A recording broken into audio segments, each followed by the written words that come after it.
Yung kilometers is malapit na and kailangan kong i-full lahat ito and naka-go na rin. So, pinol ko na yung stamina and first tayo dito. Ganun lang siya guys, no, na gamitin. Alright guys, today pag-uusapan naman natin itong bago na namang umusbong na play to earn.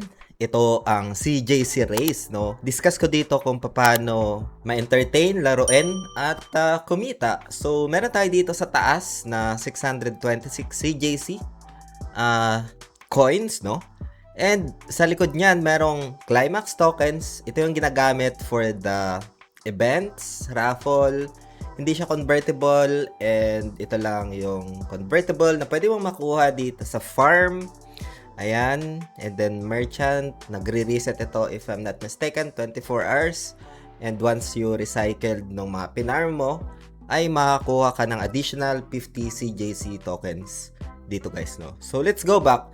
Today guys ay pag-uusapan natin kung paano nga ba siya laruin, ano yung basic steps, kung paano makakuha ng jockey and yung horse, no. So aside from doon sa farm dito, pwede ka ring mag-earn sa Grandmaster. So far, wala pang pinaka seasonal events dito sa Grandmaster, no. So antayin natin 'yan. Let's go back. Additional na pwede ka mag-earn ng CJC is sa League Challenge. Ito, nagre-reset pala ito. Kaka-reset lang kanina dahil Sunday ngayon. Nag-i-start ito every Monday hanggang Sunday. Ay, makukuha mo na yung rewards mo na CJC tokens. And mapupunta yan dito sa notifications. Kailangan mo lang i-click and i-claim dito guys. So just like for example, this one meron ako nakuha na plus 60 CJC tokens dito guys, no. Ayan, makikita natin kanina lang yan. 1 PM pala nagre-reset. So Sunday 1 PM nagre-reset yung season for the League Challenge and makiklaim mo yon kung ano man yung leaderboard mo na allocated sa'yo na CJC coins, no. So like for example, this one, nag-rank 53 ako, meron ako nakuha na plus 60. Meron kasi ditong tatlong pinaka-criteria or option, no. So let's go back tayo sa champion stakes. Like for example, sa long, ito makikita natin, meron siyang long distance or type ng race, no. Sa long, medyo mahaba yung distance or kilometers. Sa middle, sakto lang, hindi siya mahaba, hindi siya maikli. Sa sprint, ito yung pinakamaikli, no. So, tatlo yan, kaya tatlo rin yung nakita nyo doon na message na kung saan ay meron ako nakuha na CJC coins, guys, no. So, let's go back muna. Dito, guys, sa champion stakes, no, additional earnings, kapag nag-first ka dyan, ay meron kang makukuha na 900 CJC coins dito, guys, no. Pero, again, ito ay skilled-based na game. Mamaya papakita ko on how to play, no. Dito sa may practice match. Pa-practice match tayo dito. Ito, sa may practice match, no. Pero for now, just to summarize lang, pwede ka mag-earn dito sa farm ng CJC coins, sa merchant once na mag-recycled ka, as well as dito sa may Grandmaster as well kapag nag-open yung season for the Grandmaster Cup. Next one is to the Challenge League. Every week ito, nagre-reset every Sunday, 1 PM, Philippine time. And nag-i-start siya Monday naman after na matapos itong pinaka-countdown na ito. Next is yung Champion Stakes na kung saan pwede ka ditong mag-earn if ever man na manalo ka sa race.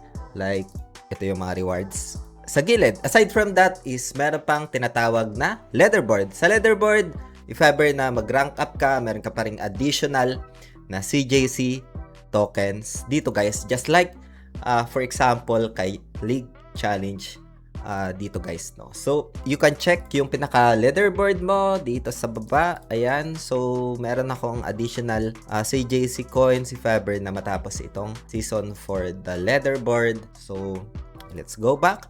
And, dito nga guys sa may League Challenge, as mentioned, kapag nag-rank up ka, meron ka makukuha na CJC coins din, no. So, bukas, Monday, magre-reset ito.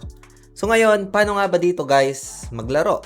So, punta muna tayo sa... hindi ko pa pala na-discuss yung PvP. So, sa PvP, pwede ka mag-host dito, pwede ka mag-create ng event. Kung gusto mo, kayong dalawa ng friend mo, maglaro, pwede kayong mag-create dito ng event. And you can just confirm, no.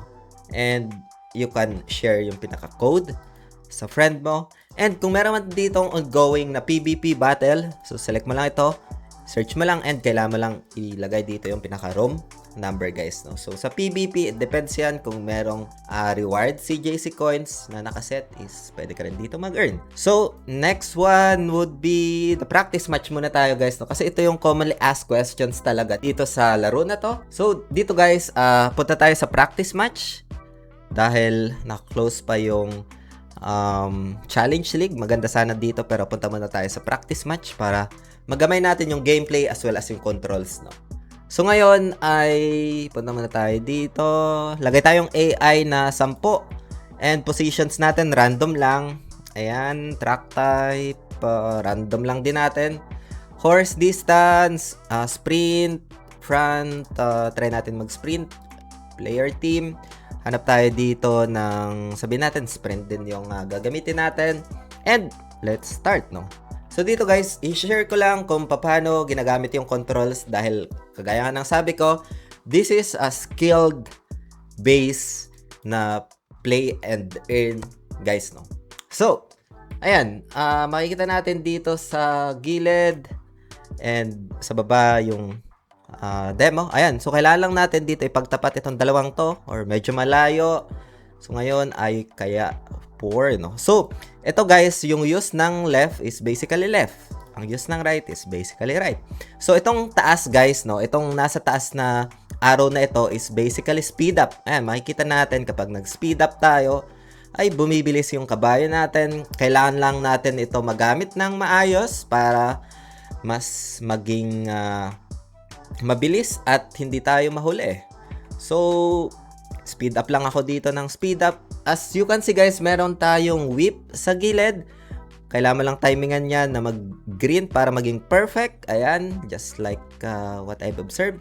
And kung makikita natin, may balance tayo dito. Meaning, yung balance ng kabayo mo, hindi mo dapat isagad yan. Kasi kapag isagad mo yan na maubos, is that pwede kang malaglag at hindi matatapos yung race at basically you will be incomplete or default guys, no? So ngayon gagamitin ko na dito yung buong pwersa ko, stamina ko dahil kung makikita natin yung kilometers is malapit na and kailangan kong i-full lahat ito and naka-go na rin. So if pinol ko na yung stamina and first tayo dito, ganun lang siya guys, no? Nagamitin, we have this insights or sight, left and right and rear, left, rear, right, doon sa gilid.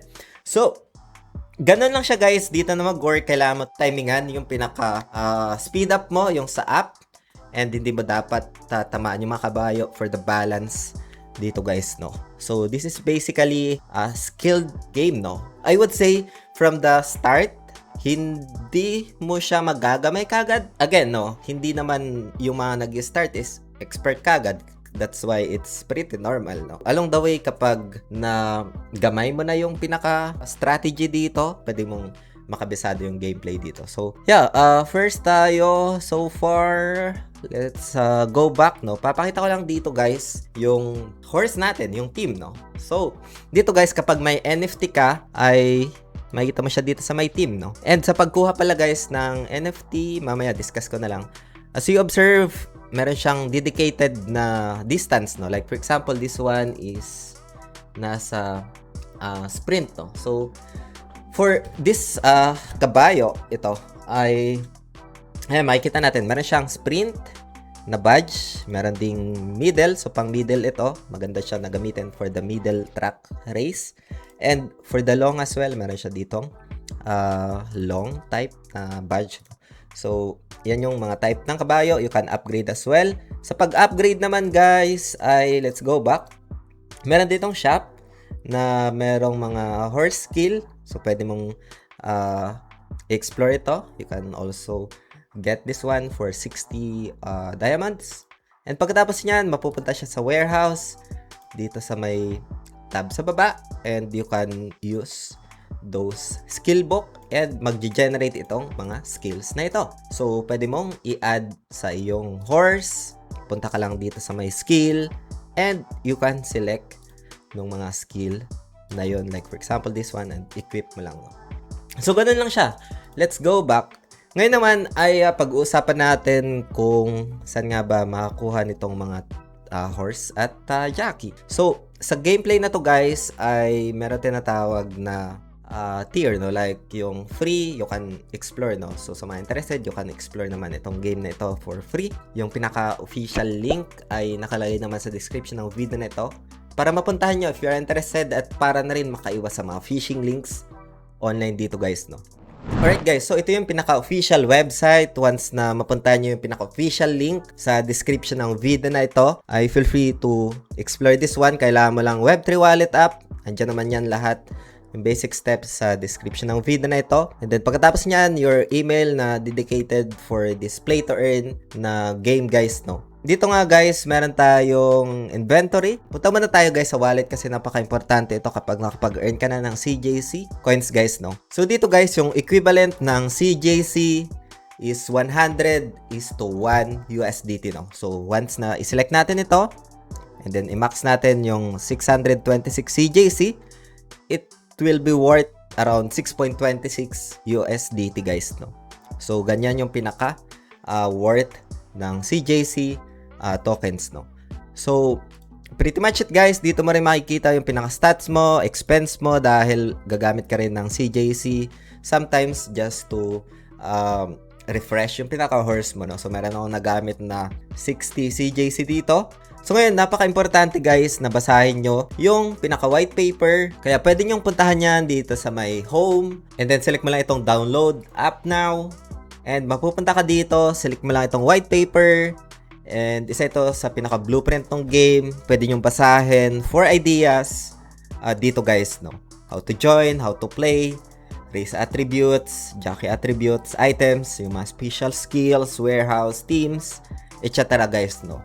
So, yeah, pretty much it guys. If you are interested for this game, I feel free to explore lang. Nasa description ng video na to yung pinaka-official link. So free to play ito if you want to explore or if you want to be entertained naman sa game. And merong light and full version if you want to earn itong CJC coins. But it depends pa rin yan guys if you want to spend dito guys, no? It depends yan sa pinaka risk appetite nyo. Again, itong video natin today is just sharing some experience lang, ideas, and para masagot ko yung mga feedbacks, questions na mga tanong dito, gameplay, paano i-navigate, and does not qualify as an investment or financial advice. Very speculative yung mga play to earn game dito and are not guaranteed guys, no? Consider due diligence, research para mas magkaroon kayo ng informed decisions sa end ninyo guys, no? So yeah, we should consider risk and reward. Yeah, kung meron kayong mga questions guys, feel free to comment lang sa comment section ng video na ito, and I'm happy to share my insights, ideas, and gawan ulit natin ng video. Maraming salamat ulit sa panunood guys. Ingat tayong lahat. Peace out. Bye for now.